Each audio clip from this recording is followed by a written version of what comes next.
Assalamu alaikum wa rahmatullahi wa barakatuh.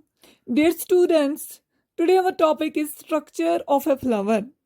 बहुत सारे students की डिमांड थी कि सेक्सुअल रिप्रोडक्शन इन प्लांट्स पे एक वीडियो आए, तो हमने सोचा कि सेक्सुअल रिप्रोडक्शन इन प्लांट्स को पढ़ने से पहले हम स्ट्रक्चर ऑफ ए फ्लावर पढ़ लेंगे. What is the flower? Flower is a modified condensed shoot specialized to carry out sexual reproduction in higher plants, or we can say it is the reproductive part of a plant. It is the reproductive part of a plant. Flower. यहाँ पे हमने एक vertical section लिया है flower का ताकि हम understand कर सके इसका structure.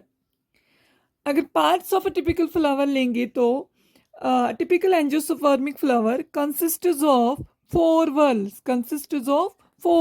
They are calyx, corolla, androecium, and gynoecium.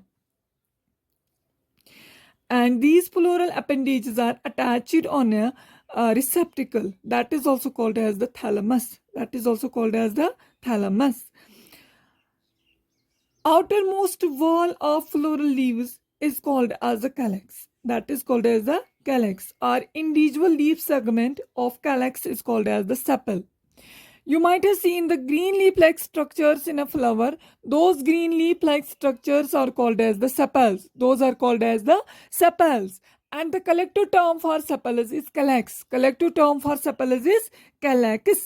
Sepals are essentially green in color. But in some cases they are colored. Like petals. Such a condition of calyx is called as the petaloid. At that very time, such a condition of a calyx is called as the petaloid. Usually sepals are protective in function. And protect the other floral parts in bud condition. They may fall immediately after the flower opens or may remain persistent and protect the developing fruits. So the outermost whorl or the first whorl of the flower is called as the calyx, and the individual leaf segment of the calyx is called as the sepal. Then we have the second whorl of floral leaves that arise inner to the calyx. That is called as the corolla. Individual leaf of corolla is called as the petal. Or we can simply say the colored part. The colored parts in a flower are called as the petals. Those are called as the petals. And the collective term for the petals is corolla. Petals are colored. And sometimes they are fragrant. They make the flower to become attractive. They attract the insect pollinators. And help in pollination. So the outer whorl is called as the calyx. Then the second whorl is called as the corolla. Then we have the third whorl. Third whorl of floral appendages that arise inner to the corolla. That is called as the androecium. Individual appendage is called as the stamen. It represents the male reproductive organ of a plant. The male reproductive part of the plant. So which is the male reproductive organ in a plant? That is the androecium. And the individual appendage is called as the stamen. Each stamen is made up of filament and anther. Here we have shown the stamen. This is the filament. This is the anther.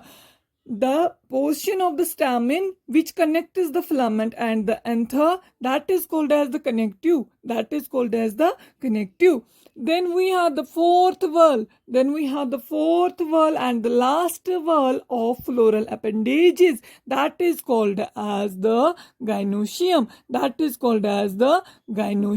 This is the gynoecium. And the individual appendage is called as the carpel or pistil. Individual appendage is called as the carpel or pistil. It represents the female reproductive part of the plant. This gynoecium represents the female reproductive part of the plant. Androecium represents the male reproductive part of the plant. And the gynoecium represents the female reproductive part of the plant. It consists of three distinct parts. Gynoecium, or simply we can say the individual appendage, carpel or pistil. It consists of three distinct parts. That is stigma, style, and ovary. Ovary is the basal, swollen part of the carpel or gynoecium, which bears one or several ovules. Then we have the stigma. This is the receptive spot which lodges the pollen grains. Okay. Then we have the style. Style is a connection between the stigma and the ovary. This is the connection between the stigma and the ovary. Inside the anther, we are having rounded structures. Those are called as the pollen grains. These pollen grains contain male sex cells. And inside the ovary, we are having ovules. They contain the female sex cells. Then in the sexual reproduction, female sex cells and the male sex cells, their fusion occurs. Okay.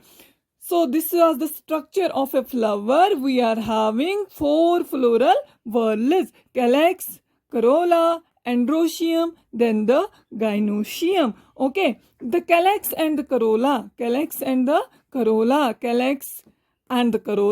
they are called as the non-essential whorls.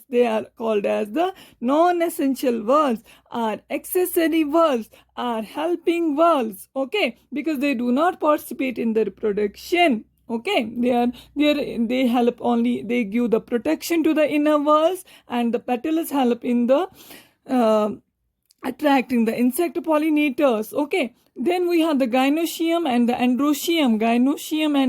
androecium. These are called as the essential whorls. These are called also as the reproductive whorls because they take part in the reproduction. Okay, thank you.